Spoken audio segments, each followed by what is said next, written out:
Hello बच्चों, let's read the following question. Which of the following graphs shows the correct behavior of electric flux through the surface S when it is rotated by an angle 90 degree clockwise in a uniform electric field? एक uniform electric field में हम क्या कर रहे हैं, surface S को rotate कर रहे हैं 90 डिग्री से क्लॉकवाइज डायरेक्शन में.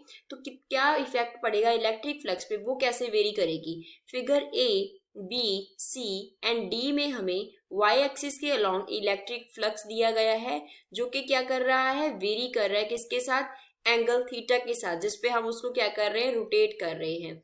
फर्स्ट में फ्लक्स इंक्रीज करके देन हमारे पास डिक्रीज कर रहा है, सेकंड में फ्लक्स डिक्रीज करके देन इंक्रीज कर रहा है, सी में स्ट्रेट लाइन इंक्रीज कर रहा है फ्लक्स जस्ट हमारे पास, डी में क्या हो रहा है, स्ट्रेट लाइन है एंड ग्राफ जो है वो डिक्रीजिंग ग्राफ है. तो इसके सबसे पहले हम क्या करेंगे, इस क्वेश्चन में यूज की कॉन्सेप्ट के बारे में बात करेंगे. कौन सा की कॉन्सेप्ट इस क्वेश्चन में यूज हो रहा है. तो उसके लिए हम फ्लक्स का फॉर्मूला इसे अप्लाई करेंगे, that is phi is equals to E vector dot A vector.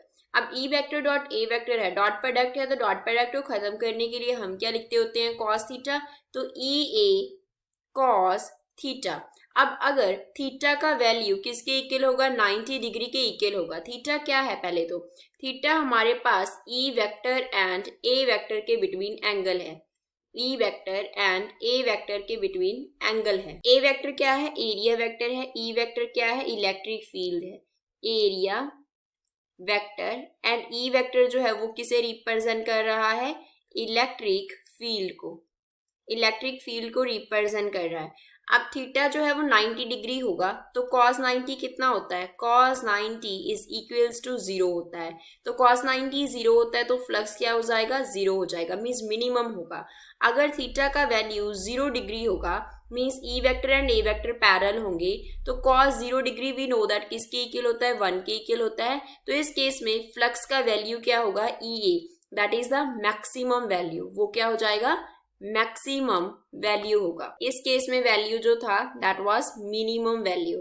अब हम इसके लिए फिगर बनाते हैं. सपोज इलेक्ट्रिक फील्ड जो है इस डायरेक्शन में है, जैसे हमें फिगर में दिया गया है इस डायरेक्शन में. अब अगर हमारा जो सरफेस एस है वो कैसे होगा, इस तरीके से होगा एस, क्योंकि एरिया वेक्टर क्या होता है, परपेंडिकुलर होता है, परपेंडिकुलर टू सरफेस. तो एरिया वेक्टर इस डायरेक्शन में है, इलेक्ट्रिक फील्ड इस डायरेक्शन में है. तो अगर area vector and S vector E vector का हम इस केस में एंगल देखेंगे तो इस केस में एंगल थीटा क्या होगा, 0 डिग्री होगा. एंड इस केस में जो फ्लक्स होगा 5 वो कितना होगा, ई ए होगा. इसको हमने फर्स्ट केस कंसिडर किया. सेकेंड केस हम कंसिडर करते हैं, इलेक्ट्रिक फील्ड को इसी डायरेक्शन में रखा इस तरीके से जैसे हमें क्वेश्चन में दिया गया है, दैट इज ई वेक्टर. अब हमने इसको रोटेट कर दिया. अब क्या हो गया, जो सरफेस है वो पैरेलल हो गया इलेक्ट्रिक फील्ड के ऐसे, तो सरफेस वेक्टर किधर हो जाएगा, एरिया वेक्टर ए वेक्टर इसके परपेंडिकुलर हो जाएगा. तो अब ए वेक्टर एंड ई वेक्टर में जो एंगल होगा थीटा वो कितना हो गया, 90 डिग्री हो गया. तो इस केस में जो फ्लक्स है वो क्या हो जाएगा, 0 डिग्री हो जाएगा. अब हम गिवन फिगर की बात करते हैं. गिवन फिगर में हमें 90 डिग्री के एंगल से क्लॉकवाइज रोटेट करना है. पहले एंगल कितना है, 45 डिग्री है. जब 45 डिग्री से हम और रोटेट कर देंगे, जब हम ऐसे क्या कर देंगे, रोटेट कर देंगे 45 डिग्री से, तो एस जो है वो क्या आ जाएगा, ई के पैरेलल आ जाएगा, क्योंकि एस वेक्टर कहाँ पे आ जाएगा, क्लॉकवाइज रोटेट करना है तो इस डायरेक्शन में.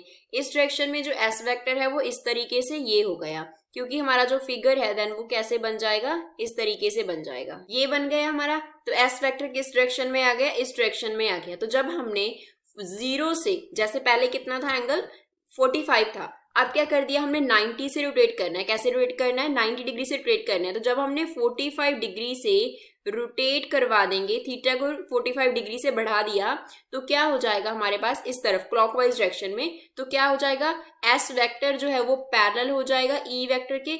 ये सिंबल हमारे पास क्या रिप्रेजेंट करता होता है कि जो डायरेक्शन है वो पैरेलल हो गया. तो जो एस वेक्टर है वो ई वेक्टर के पैरेलल हो जाएगा. तो इस केस में जो एंगल थीटा है वो कितना आ जाएगा, 0 डिग्री आ जाएगा. तो इस केस में जो फ्लक्स होगा वो क्या होगा, maximum, that is E into A जहां पे S दिया है हमें, तो E इंटू एस ले लेते हैं हम. अब 45 डिग्री से इसको और रोटेट कर देना है. जब हम इसको और 45 डिग्री से रोटेट करेंगे तो वो भी हमें क्या करना है, इस डायरेक्शन में रोटेट करना है 45 डिग्री से। तो अब जो हमारे पास फिगर बनेगा वो कैसे बनेगा, वो इस तरीके से बनेगा, ये वाला, ये बन गया। अब जो एस वेक्टर का डायरेक्शन है वो कहां से कहां तक चला गया, इस डायरेक्शन में चला गया, ये हमारा एस वेक्टर हो गया। तो again S vector and E vector के बिटवीन एंगल जो है वो कितना बन गया, 45 डिग्री बन गया। दैट मीन्स जो थीटा है उसको इंक्रीज किया और हमने, तो थीटा कितना हो गया, 45 डिग्री हो गया। तो जो फ्लक्स फाई का वैल्यू है वो मैक्सिमम ना होके क्या होना शुरू हो जाएगा, मैक्सिमम से उसकी वैल्यू डिक्रीज करनी शुरू हो जाएगी। तो जितनी पहले थी उतनी ही वैल्यू हो जाएगी, क्योंकि पहले भी जब हमने शुरू किया तब जो एंगल था, पहले जो एंगल था उसको थीटा 1 कंसिडर करें अगर हम, वो कितना था, 45 डिग्री था। देन हमने थीटा को इंक्रीज करवा के कितना कर दिया, थीटा 2 कर दिया, that is equals to 0 degree.